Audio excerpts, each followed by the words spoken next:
Halo semuanya, sawadikap. Akhirnya juga kita menyaksikan bahwa Verdi Sambo dalam ruang sidang itu sudah satu ruangan bersama orang tua dari Brigadir Joshua. Kalau sampai saat ini aku buat video, karena sidangnya juga sedang berlangsung saat aku buat video ini, belum ada indikasi bahwa Verdi Sambo akan melakukan hal yang telah dilakukan oleh Barada Eliezer. Misalnya minta maaf secara langsung ataupun juga sujud, sepertinya kecil kemungkinan untuk ke arah sana, karena kalau itu dilakukan artinya mereka menghancurkan skenario yang telah mereka buat sendiri. Ya, kita sudah tahu lah tipikal seorang Verdi Sambo yang memiliki jabatan tinggi dan hidup mewah bergelimang harta, sepertinya agak kecil kemungkinan untuk melakukan hal tersebut ke orang tua Brigadir Joshua. Tetapi kita lihat nanti apakah di hari ini akan ada drama-drama tersebut. Oke, teman-teman, kita juga ketahui bahwa Barada E atau Richard Eliezer ini kan juga menyampaikan statement pada saat Susi memberikan keterangan yang kita juga sudah bisa menilai. Dugaan sangat kuat itu adalah kebohongan-kebohongan yang direkayasa oleh timnya dari FS dan juga Verdi Sambo. Tidak ada keterangan dari hakim itu bohong lebih detail kepastiannya, tetapi kita juga bisa melihat dan juga menyaksikan lah pada saat Susi memberikan keterangan. Misalnya, Baradae juga menyatakan satu hal tentang kebohongannya Susi. Ini versi dari Baradae, bahwa tentang di tanggal 4 Juli 2022, versi dari Susi bahwa dikatakan di situ walaupun dia berubah-berubah, awalnya di BAP Susi bilang tanggal 4 Juli tersebut Brigadir Joshua mengangkat tubuh dari Putri Chandrawati di ruang tamu. Kemudian pada saat persidangan diralat. Tidak diangkat tetapi akan diangkat, tetapi kemudian dihalangi oleh Kuat Ma'ruf.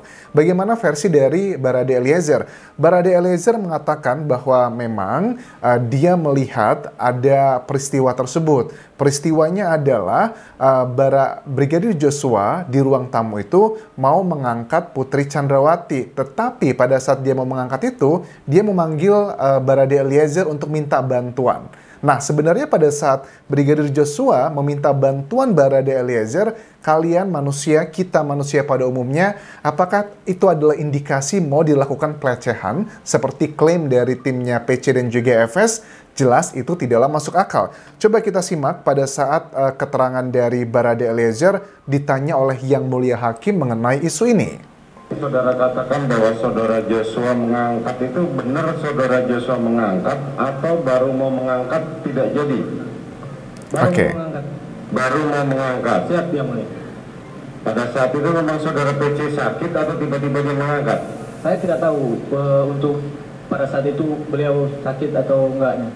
Karena saya pada saat itu saya di samping. Bang Yus datang manggil saya, Yang Mulia. Datang panggil saya, terus saya ke dalam sama almarhum. Di situ almarhum meminta sama saya untuk membantu mengangkat Ibu PC. Oke. Barada Eliezer mengatakan dia diminta bantuan untuk mengangkat Putri Chandrawati. Tetapi pada saat saya mendekat, saudara PC ini mengirimkan tangan kepada saya. Tetapi pada saat mendekat, saudara PC memberikan tangan seperti ini. Tanda gak usah, begitu kan intinya? Jadi saya mundur. Jadi saya mundur.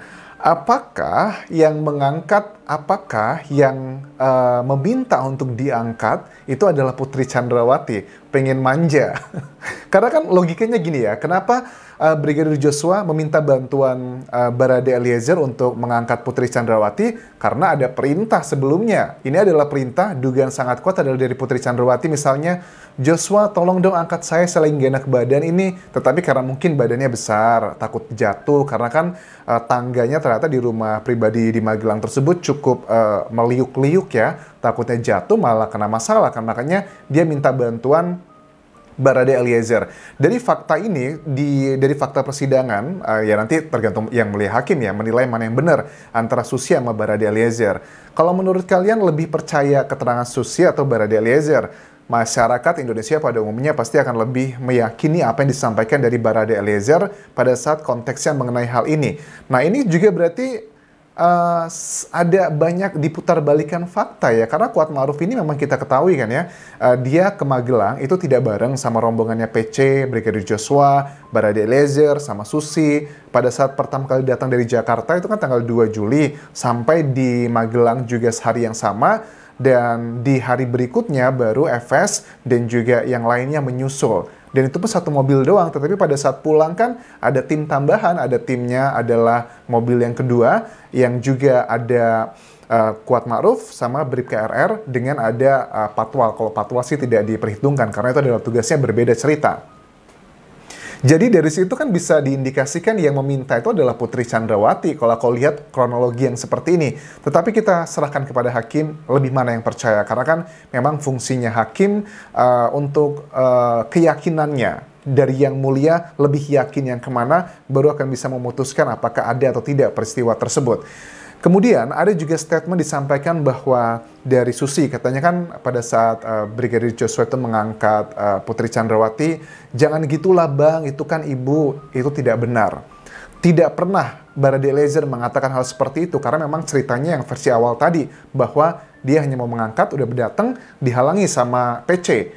Ya mungkin PC nggak mau diangkat sama Barada Eliezer, maunya sama Brigadir Joshua mungkin yang lebih gede ya. Oke. Susi juga berbohong menurut Barada Eliezer, katanya seringnya di rumah Saguling. Itu tidak benar, biasanya sih menurut Barada Eliezer hanya Sabtu Minggu aja Ferdy Sambo tuh berada di rumah Bangka. Tetapi Sabtu Minggu juga kan bisa aja hanya malam minggunya doang nginep, minggunya udah kembali lagi ke rumah Bangka. Tapi kan ini juga secara logika kenapa mereka tinggal dalam satu kota yang sama. Putri Chandrawati juga bukanlah wanita bisnis, aku tidak menemukan data dia punya usaha ini dan itu, harus melakukan syuting mungkin ini dan itu, tidak ada datanya. Kenapa harus berpisah gitu rumahnya? Dan diketahui kan sudah kurang lebih setahun dari Lebaran lalu mereka ini sudah pisah rumah. Dan kita juga tahu ada peristiwa di mana di video sebelumnya aku sudah bahas detail tentang anak yang berusia 1,5 tahun. Aku tidak mau membahas anaknya karena jangan sampai itu dijadikan kayak beban gitu kan ya. Karena takutnya ada masa depan anak yang harus dilindungi teman-teman. Tetapi ini apakah berhubungan dengan motifnya juga ada sakit hati di sini? Ya itu juga bisa mungkin sekali.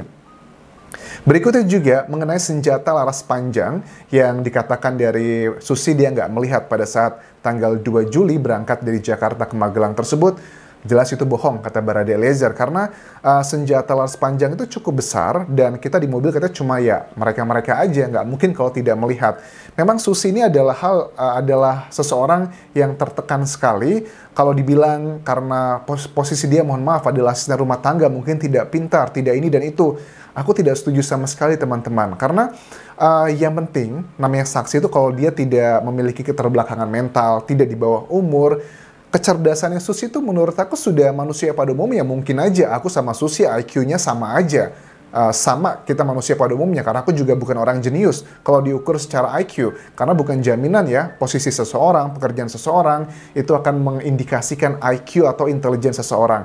Apalagi juga kita ketahui Susi bisa di beberapa bagian menjelaskan tentang tanggal lahir, putra bungsu, detail-detail tertentu, itu kan bisa dijelaskan dengan baik, tetapi kita bisa menilai bahwa yang dialami Susi ini adalah kayak tekanan mental, tekanan batin. Ini adalah tugas dari Yang Mulia Hakim dan juga jaksa melakukan strategi gitu. Jangan sampai setelah selesai, apakah mereka masih tinggal bersama lagi di rumahnya Putri Chandrawati. Mereka ini adalah relate-nya ke para ajudan, ke Susi. Karena kan kita ketahui ya, di rumah Saguling tersebut kan awalnya juga dikatakan dibantah. Katanya Joshua tidak tinggal di situ. Tetapi Barada Eliezer mengatakan, kami termasuk juga Joshua itu tinggal di lantai 1 rumah Saguling tersebut. Memang ada kamarnya di sana, ada barang-barangnya di sana.